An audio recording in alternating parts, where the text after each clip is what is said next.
अगर आप हमारे चैनल पर नए हैं तो हमारे चैनल को सब्सक्राइब करें और नीचे दिए गए बेल आइकन को ज़रूर दबाएं ताकि आपको हमारी वीडियोस जल्दी से जल्दी प्राप्त हो सके। आपके लाइक, शेयर और कमेंट हमारा उत्साहवर्धन करते हैं।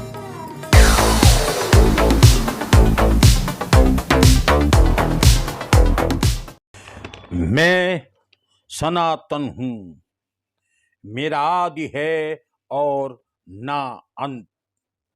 मैं तब भी था, मैं अब भी हूँ और मैं आने वाले युगों युगों तक रहूंगा।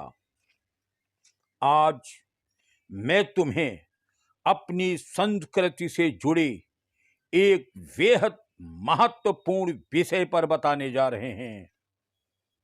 जानते हो क्या? वह क्या है पितृपक्ष, क्यों मनाते हैं इसे, और क्या है पितृपक्ष और श्राद्ध का सच।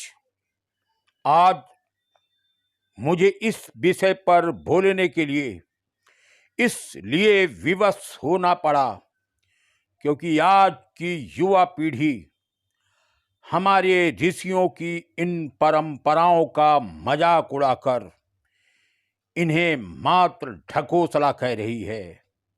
आज मैं तुम्हारी आंख पर बंधी उस अंग्रेजियत की पट्टी को खोलूंगा और बताऊंगा कि इस पितृपक्ष का सत्य क्या है। ध्यान से सुनना। संस्कार और संस्कृति का अद्भुत संगम है सनातन।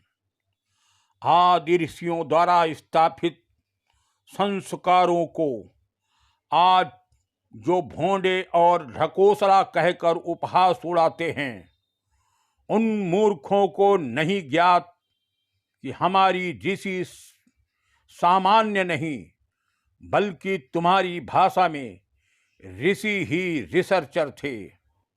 यही कारण है कि हमारी हर मान्यता और परंपरा के पीछे वैज्ञानिक सोच थी। उस समय मनुष्य धार्मिक प्रवृत्ति का होता था, इसलिए हर मान्यता और परंपरा को संस्कारों के साथ धर्म से जोड़ दिया गया। एक धार्मिक नाम दे दिया गया उसे और वह परंपरा चल पड़ी। लेकिन सच ये थी कि हमारी हर परंपरा के पीछे एक वैज्ञानिक सोच थी। पितृपक्ष मनाते हैं, हम श्राद्ध भी करते हैं और हम पिंडदान भी करते हैं, लेकिन एक वो सच जिसे तुम नहीं देख पाए आज मैं तुम्हें दिखाऊंगा। पितृपक्ष अपने पितरों को तारने और मोक्ष देने के साथ साथ उन पितरों का स्मरण करने का पर्व होता है जो अब हमारे बीच नहीं हैं, जो जा चुके हैं हमसे दूर, बहुत दूर, जहां से कभी लौट कर कोई नहीं आता। माँ, पिता, भाई, दादा, दादी, मामा, मामी और न जाने ऐसे वे तमाम ज्ञात और अज्ञात रिश्ते जिनसे कहीं रक्त के और कहीं भावनाओं से जुड़ाव होते हैं, उनका स्मरण करना, उनके नाम पर भोजन, श्राद्ध, दान, पुण्य, आराधना करना और ईश्वर से यह कामना करना कि वे जहां भी हैं सुखी हों और प्रसन्न हों। हम इस पितृपक्ष में 7 पीढ़ियों को तारने का कार्य करते हैं, उन्हें स्मरण करते हैं, किंतु यह दुर्भाग्य है कि आज की पीढ़ी शायद अपनी चौथी पीढ़ी का नाम भी नहीं जानती होगी। यही वो आज की युवा पीढ़ी है जो हमारी मान्यताओं, परंपरा और संस्कार, रीति रिवाजों को बकवास कहकर उपहास उड़ाती है। ऐसे ही लोग मात्र अपने सुख के लिए माँ पिता को वृद्धाश्रम छोड़ देते हैं। ये गलती न हो, ये पाप न हो, पितृपक्ष यही तो स्मरण कराता है। जब एक पुत्र अपने पिता को, अपने पूर्वजों, पुरखों, पितरों को श्राद्ध तर्पण करते देखता है, तभी तो उसमें आत्मबोध होता है कि संबंध क्या होते हैं। तभी तो वो सोचता है कि हमारे पिता हमारे पर बाबा के बाबा को याद करते हैं। तभी तो उसका प्रेम अपने पिता पर उमड़ेगा, क्योंकि संस्कार और संस्कृति एक पीढ़ी से दूसरी पीढ़ी में पहुंचती है और यह क्रम सनातन में लाखों करोड़ों वर्षों से चला आ रहा है। हम तब कमजोर हुए, हम तब टूटे जब जब हमारे संस्कार और संस्कृति से हमारी पकड़ ढीली हुई।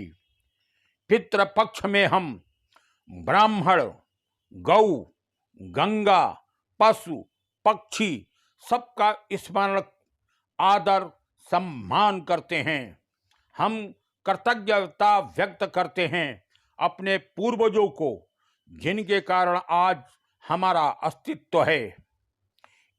हम नमन करते हैं ईश्वर और पितर को, क्योंकि हम पर गुरु, ऋषि, पितृ आदि के ऋण होते हैं, जिन्हें अपने सद्कर्मों और कर्तव्यों से चुकाते हैं।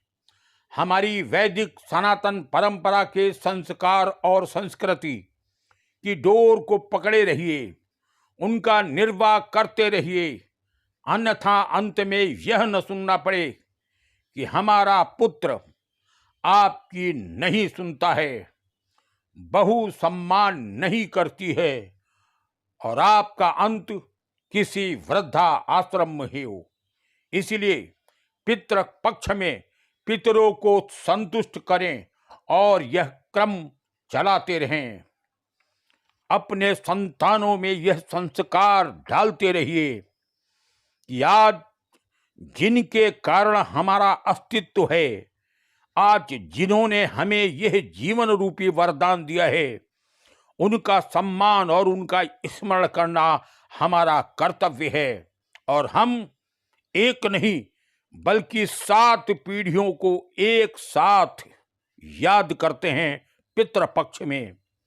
इसलिए पितृपक्ष वह संस्कार है जिसमें 1 से 7 तक पीढ़ियों को एक डोर में बांध दिया जाता है और यही क्रम चलता रहता है। यही क्रम आपको भी चलाए रखना है। मैं तब भी था, अब भी हूँ और आने वाले युगों युगों तक रहूँगा, क्योंकि मैं सनातन हूँ।